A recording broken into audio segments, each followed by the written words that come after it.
Hello students, so in this question calculate the molarity of a solution of ethanol in water in which the mole fraction of ethanol is 0.040.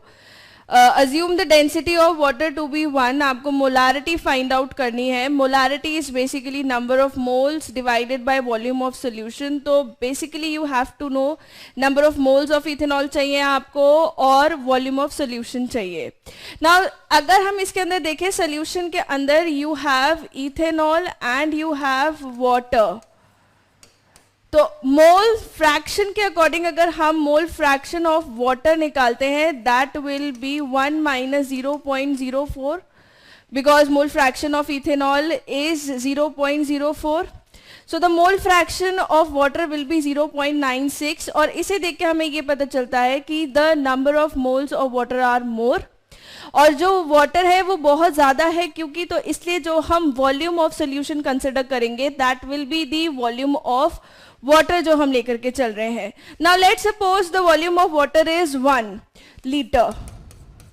तो solution का volume भी 1 litre हो जाएगा और इस according आप density का use करके जो कि आपको गिवन है कि इट इज 1 ग्राम पर ml आप निकाल सकते हैं number of moles of water. The N water will come out to be 55.5. Now putting these values in the formula mole fraction of ethanol is equals to moles of ethanol divided by total moles और total moles के अंदर ethanol और water दोनों के moles consider होंगे.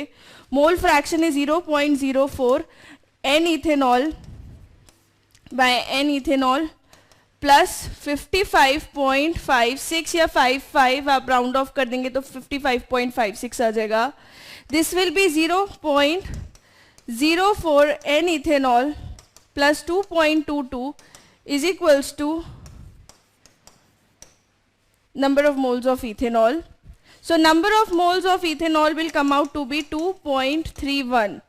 जो number of moles of ethanol है वो ही आपका molarity हो जाएगा. वो इसलिए क्योंकि यहाँ पे volume of solution हम 1 लीटर लेकर के चल रहे हैं. Molarity is number of moles of ethanol by volume of solution. It is 2.31 moles divided by 1, therefore 2.31 molar. So this is the molarity of this solution. Thank you.